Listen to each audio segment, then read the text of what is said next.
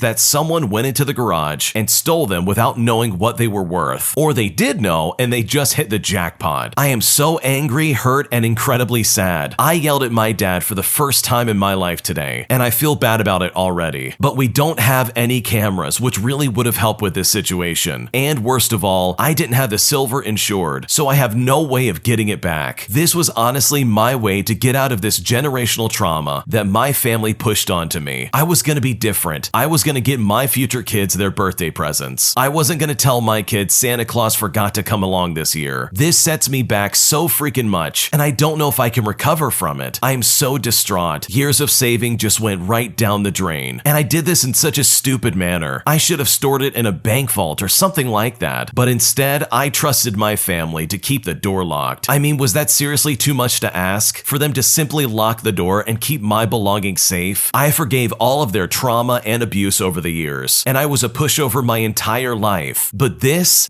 was my future, and they just completely destroyed it. I feel so bad for the original poster, and they're right. They should have definitely put that especially in a bank vault. Leaving it to your family who is very toxic and treated you like garbage throughout your entire childhood was a massive miscalculation. And unfortunately, this is a very expensive lesson to learn. And I know that this original poster is saying, no, there's no way my family took it. But based on what you've described, I would really not put it past them to take that, cash it in, and pay off their debts. I mean, they sound like absolutely terrible people. At the end of the day, though, this is unfortunately the original poster's fault. I mean, they left it unguarded in the open in some shed. I mean, this was a disaster waiting to happen. So hopefully, next time you're able to keep your silver in a safer place than your parents' garage, because obviously they are not going to be responsible about it. And if anything, you're just going to lose more money. When you subscribe, make sure to hit the bell to turn on notifications. To finish listening to all the stories, check out the playlist at the top of the description. And if you like Am I the Jerk, make sure to subscribe to Am I the Genius. Everything will be linked down below in the description.